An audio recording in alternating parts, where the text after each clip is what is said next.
Hi guys, welcome back to my YouTube channel. ಎಲ್ಲರೂ ಚೆನ್ನಾಗಿದ್ದೀರಾ ಅಂದ್ಕೊಂಡಿದ್ದೀನಿ. ಇವತ್ತಿನ ರೆಸಿಪಿ ಬಂದು ಸಿಹಿ ಕುಂಬಳಕಾಯಿ ಪಲ್ಯ. ತುಂಬಾ ಟೇಸ್ಟಿಯಾಗಿರುತ್ತೆ. ಬನ್ನಿ ಹೇಗೆ ಮಾಡೋದಂತ ತೋರಿಸ್ತೀನಿ. ಹಾಗೆ ಯಾರೆಲ್ಲ ನಮ್ಮ ಚಾನಲ್ನ ಸಬ್ಸ್ಕ್ರೈಬ್ ಮಾಡಿಲ್ಲ, ಪ್ಲೀಸ್ ಸಬ್ಸ್ಕ್ರೈಬ್ ಮಾಡ್ಕೊಳ್ಳಿ, ಸಪೋರ್ಟ್ ಮಾಡಿ. ಹೊಸ ವೀಡಿಯೋದೊಂದಿಗೆ ಸಿಗ್ತೀನಿ. ನೋಡ್ಬೋದು ನೀವಿಲ್ಲಿ ನಾನು ಒಂದು ಕುಂಬಳಕಾಯಿನ ಕಟ್ ಮಾಡಿ ಇಟ್ಕೊಂಡಿದ್ದೀನಿ. ಹಾಫ್ನ ಕಟ್ ಮಾಡಿಕೊಂಡು ನಾನು ಯೂಸ್ ಮಾಡ್ತಾಯಿದ್ದೀನಿ. ತುಂಬಾ ಟೇಸ್ಟಿಯಾಗಿರುತ್ತೆ. ಖಂಡಿತ ಟ್ರೈ ಮಾಡಿ ನೋಡಿ ಒಂದ್ಸಲ ನೀವು. ಹಾಗೆ ನಾನು ಈ ನೈಫನ್ನ ನಾನು ಮೀಶೋದಲ್ಲಿ ಪರ್ಚೇಸ್ ಮಾಡಿದ್ದು. ಇದು ಬೇಕಾದರೆ ಲಿಂಕು ಕಮೆಂಟಲ್ಲಿ ತಿಳಿಸಿ, ನಾನು ಶೇರ್ ಮಾಡ್ತೀನಿ. ತುಂಬಾ ಚೆನ್ನಾಗಿದೆ, ಶಾರ್ಪ್ ಆಗಿದೆ, ತುಂಬಾ ಯೂಸ್ಫುಲ್ ಆಗಿದೆ ನನಗಂತೂ. ನಾನು ಇದರಲ್ಲಿ 3 ಚಾಕೂಸ್ ಬರುತ್ತೆ. ತುಂಬಾ ಚೆನ್ನಾಗಿದೆ.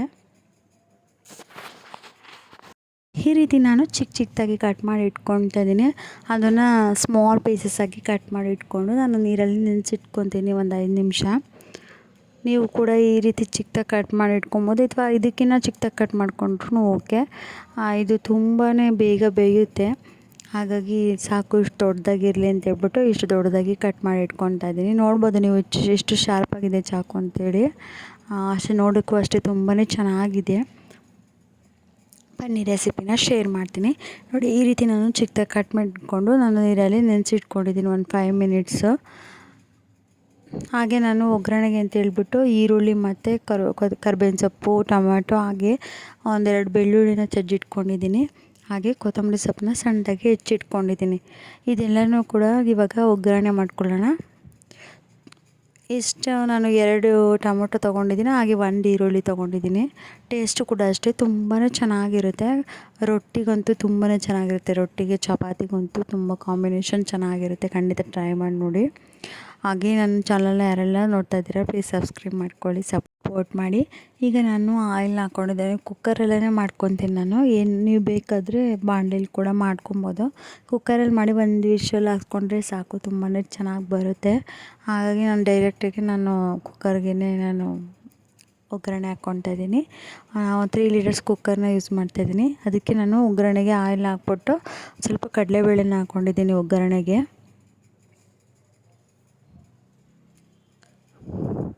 ಹಾಗೆ 1 ಟೀ ಸ್ಪೂನಷ್ಟು ಸಾಸಿವೆ ಮತ್ತು 1 ಟೀ ಸ್ಪೂನಷ್ಟು ಜೀರಿಗೆನೂ ಕೂಡ ಹಾಕ್ಕೊಂಡಿದ್ದೀನಿ. ಹಾಗೆ ಯಾರೆಲ್ಲ ಯಾವುದಾದ್ರೂ ರೆಸಿಪಿ ಬೇಕಾದರೆ ಕಮೆಂಟಲ್ಲಿ ತಿಳಿಸಿ. ವೆಜ್ ರೆಸಿಪೀಸ್ ಅಷ್ಟೇ, ನಾನ್ ವೆಜ್ ರೆಸಿಪೀಸ್ ಇಲ್ಲ. ಈಗ ನಾನು ಕರ್ಬೇವಿನ ಸೊಪ್ಪನ್ನ ಹಾಕ್ಕೊಂಡಿದ್ದೀನಿ. ಮಕ್ಕಳು ಕೂಡ ತುಂಬ ಇಷ್ಟಪಟ್ಟು ತಿಂತಾರೆ ಈ ಒಂದು ಪಲ್ಯನ, ಯಾಕಂದರೆ ತುಂಬ ಖಾರ ಏನಿರಲ್ಲ, ಚೆನ್ನಾಗಿರುತ್ತೆ. ಹಾಗೆ ಬೆಳ್ಳುಳ್ಳಿನ ಹಾಕ್ಕೊಂಡು ಒಗ್ಗರಣೆಯಲ್ಲೇ ಚೆನ್ನಾಗಿ ಬಾಡಿಸ್ಕೊಂಡಿದ್ದೀನಿ. ನೀವು ಬೆಳ್ಳುಳ್ಳಿ ಬೇಡ ಅಂತ ಹೇಳಿದರೆ ಸ್ಕಿಪ್ ಮಾಡ್ಬೋದು. ಈಗ ನಾನು ಹೆಚ್ಚಿಟ್ಕೊಂಡಿರುವಂಥ ಈರುಳ್ಳಿನೂ ಕೂಡ ಮಿಕ್ಸ್ ಮಾಡ್ಕೊತಾ ಇದ್ದೀನಿ.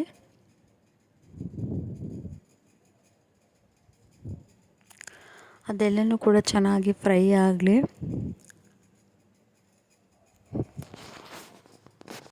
ಈಗ ನಾನು ಹೆಚ್ಚಿಟ್ಕೊಂಡಿರುವಂಥ ಕುಂಬಳಕಾಯಿನ ನಾನು ಆ್ಯಡ್ ಮಾಡ್ಕೊತಾ ಇದ್ದೀನಿ. ಚೆನ್ನಾಗಿ ಫ್ರೈ ಮಾಡ್ಕೊಳ್ಳೋಣ ಅಂತೇಳ್ಬಿಟ್ಟು ನಾನು ಒಂದು ಕುಂಬಳಕಾಯಲ್ಲಿ ಹಾಫ್ ಕುಂಬಳಕಾಯಿನ ಕಟ್ ಮಾಡಿ ಈ ರೀತಿ ಸ್ಲೈಸ್ ಮಾಡಿ ಹಾಕ್ಕೊತಾ ಇದ್ದೀನಿ.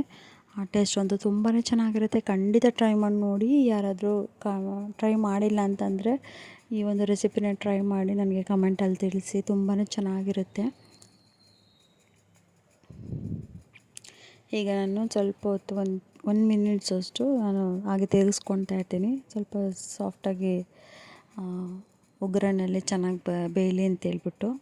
ಇದಕ್ಕೆ ನಾನು ಇವಾಗ ಕಟ್ ಮಾಡಿ ಇಟ್ಕೊಂಡಿರುವಂತಹ ಟೊಮ್ಯಾಟೊನೂ ಕೂಡ ಆ್ಯಡ್ ಮಾಡ್ತಾಯಿದ್ದೀನಿ. 2 ಟೊಮೊಟೊನ ತೊಗೊಂಡಿದ್ದೀನಿ ನಾನು. ಎಲ್ಲನೂ ಕೂಡ ಚೆನ್ನಾಗಿ ಮಿಕ್ಸ್ ಮಾಡ್ಕೊಳ್ಳೋಣ.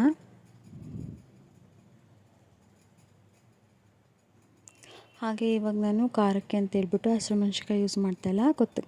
ಖಾರಕ್ಕೆ ನಾನು ಖಾರದ ಪುಡಿನ ಕೂಡ ಯೂಸ್ ಮಾಡಿದ್ದೀನಿ. 1 ಟೀ ಸ್ಪೂನಷ್ಟು ಖಾರದ ಪುಡಿನ ಹಾಕ್ಕೊಂಡಿದ್ದೀನಿ. ಹಾಗೆ 1 ಟೀ ಸ್ಪೂನಷ್ಟು ಧನಿಯಾ ಪೌಡರ್ನ ಆ್ಯಡ್ ಮಾಡ್ಕೊಂಡಿದ್ದೀನಿ. ಹಾಗೆ ಇದಕ್ಕೆ 1 ಟೀ ಸ್ಪೂನಷ್ಟು ಅರಿಶಿನ ಪುಡಿನೂ ಕೂಡ ಆ್ಯಡ್ ಮಾಡ್ಕೊಂಡಿದ್ದೀನಿ.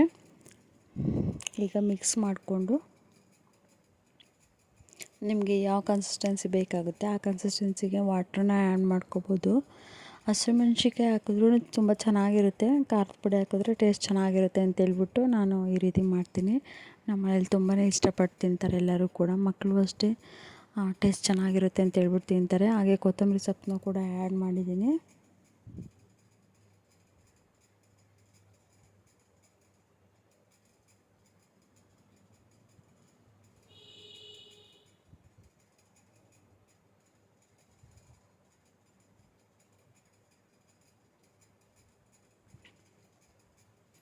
ಹಾಗೆ ನಿಮಗೆ ಎಷ್ಟು ನೀರು ಬೇಕೋ ಅಷ್ಟು ಆ್ಯಡ್ ಮಾಡ್ಕೊಂಡು ನಾನು 2 ಕಪ್ಸ್ ಅಷ್ಟು ನೀರನ್ನ ಆ್ಯಡ್ ಮಾಡ್ಕೊಂಡಿದ್ದೀನಿ.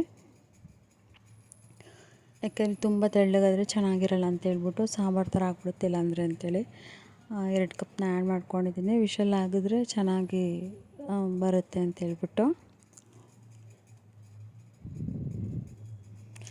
ಸ್ವಲ್ಪ ಗಟ್ಟಿಗಾಯಿತು ಅಂತೇಳಿ ಒಂದು ಹಾಫು ಕಪ್ಪಷ್ಟು ಆ್ಯಡ್ ಮಾಡ್ಕೊಂಡಿದ್ದೀನಿ ಅಷ್ಟೇ ನಾನು. ಈಗ ರುಚಿಗೆ ತಕ್ಕಷ್ಟು ಉಪ್ಪನ್ನು ಹಾಕ್ಕೊಂಡು ಮಿಕ್ಸ್ ಮಾಡ್ಕೊತಾ ಇದ್ದೀನಿ.